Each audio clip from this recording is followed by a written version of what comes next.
Hey, it's Howard Neller. Welcome back to the Listening Chair. We're glad to have you. We're here at Capital Audiofest 2025 with Keith Haas from Playback Distribution. And Keith, you came in from Southern California, correct? Yes, sir. And Keith is with Playback Distribution, a distributor here in the United States. And you guys have really been expanding your portfolio of brands. Can you just name a few off the top of your head? That's correct. We have a home audio and a custom installation division now. On the home audio side, where I primarily reside, we have brands like Vienna Acoustics, Amphion, Esoteric, TAC, Advanced Paris, Discrete Cables, Quad Aspire Racks, MJ Acoustic Subwoofers, and many more. Too many to count. Okay, great. Well, I guess we're here to talk about, today we're going to talk about Esoteric, correct? Yes. And this, to me, looks like some Grandioso of your reference line. That's correct. And the thing when you get to the reference line, the Grandioso line, is that you can get a lot of different boxes, right? As you can see. This, I think, is not quite the full-blown dual mono models, but we're getting close up there. Yes. Still some pretty heady stuff. Maybe you can tell us what we have. Well, we have several of the flagship models within Grandioso here. Okay. Starting at the top, this is the G1X Master Clock, followed by the C1X Solo Line Stage Preamplifier. The new Grandioso N1, this is the flagship streamer DAC now. This is actually the first piece here in the US, shown for the first time. The K1X SE, which is their flagship all-in-one box SACD player. And then down below is the stereo power amplifier, Class A S1X. Okay. So the streamer DAC, it was eagerly awaited, I think, by those in the esoteric community. For the longest time, the reference Grandioso line did not have a streamer DAC. Correct. What took so long?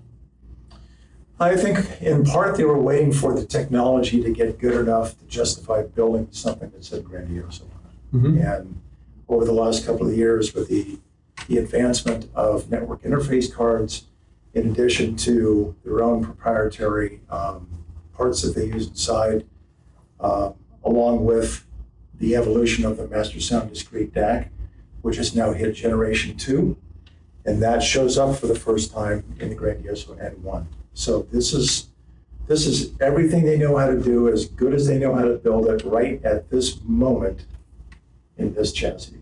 So for those of you who don't know what discrete DAC is, basically, Keith, it's not a chip that you guys buy off the shelf, right? It's a completely reconstructed circuit, correct? That is proprietary, made in-house? Yes, completely made in-house. Every single part on that board for the Master Sound Discrete DAC, which is a large PCB board, as opposed to what they call a Delta Sigma design of a discrete DAC. Gives them all kinds of room to actually design the sonic characteristics of the DA converter part by part across the board, which you could never do inside of a chip, right? So the majority of the chips that are out there being used for DA converters are off the shelf by some very credible manufacturers, but not giving you the versatility or the resolution that you can achieve by using a full-blown, multi-level discrete DAC. How's the market reception been for the piece? Extremely good. Yeah, you guys have excitement. You guys are back sold on it? Yeah, we are already back sold on it. Okay, because I know people were really waiting for it. What are you guys showing here today with? What kind of speakers? These are brand new speakers out of Latvia called Aretai. Mm-hmm. They have two different models here, floor standard and a bookshelf. Okay. This is personally for me my first interaction with the brand, Mm-hmm. and they are quite exceptional. Right. Giving compliments to the folks that are here working with us in this room. It's a pretty elaborate product. And what's the floor standard? Do you know the price? I think it was about 30. Is that 31,000. 31,000. Okay. Yeah. And I guess typically something like this, people might even pair with an even more expensive speaker. Yes. Right? Yeah. Yeah. And just for those who marvel over the beautiful kind of esoteric face plates, can you just tell us a little bit about what goes into making each one of these chassis? Well, a lot of time and attention. Right. And some money. Yeah, the Grandioso chassis on its own is double the thickness of the standard core series, as we refer to it, which is already absurdly thick and heavy. So you start with that, and then the faceplate completely changes shape and cosmetic from the standard line as well, which is more of a flat face with the corner posts up front. This you can see the extended bezel, and this is actually grooved in here, laser edged across the top, or the symmetry of the line from edge to edge maintains itself in spite of the bend of the flow. It's quite an accomplishment of craftsmanship that does that, and that continues throughout the Grandioso line to give it its own look. Keith, can you tell us a little bit about the cables you guys are using today? Yeah, we're the importer and distributor here in the United States for a brand out of France known as Esprit. They make a full series of handmade, hand-assembled products, all done in France by a small family-owned business that makes absolutely state-of-the-art, extremely musical product in the interconnect world. And they only make cables for audio. They don't participate on the video side. They're focused on high-performance, high-end audio cables. And there are about 9 different ranges of the cables that range anywhere from a few $100s literally into the hundreds of thousands. If you were to go top of the line all the way across. We're doing very modest presentation in the room here today. This is at the top end of what I would say the lower third of the line, and the steering and the presentation of top end gear and the speakers to go with it is actually quite stunning, the performance to pull out of the wire at this level. So as you can imagine, as you go up, it only gets better from there. So trying, very expensive gear and trying to complement with stuff that's still most people would still consider affordable. Yeah. Well, that's great, Keith. Really appreciate it. Just maybe you can just give us a rough, it doesn't have to be every piece, but what kind of money are we talking here?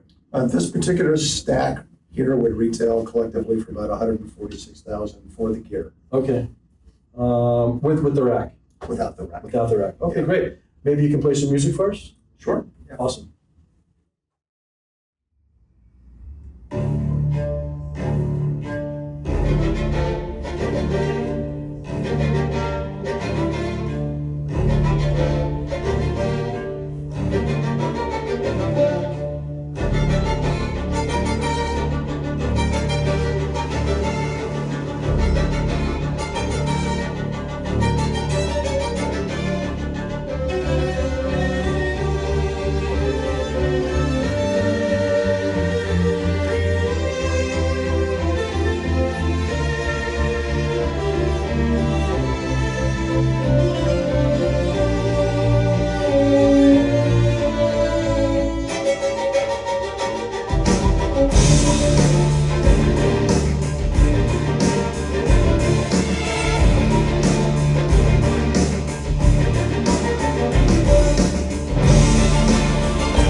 We'll see you guys next time. Be sure to join our Facebook group, The Listening Chair, and also our Facebook page for all the latest audiophile news. And check out our new website, www.thelisteningchair.net. It's one of the most modern, sleekest, coolest, I think, designs out there on a website, and it's full of great information, so check it out. Thanks.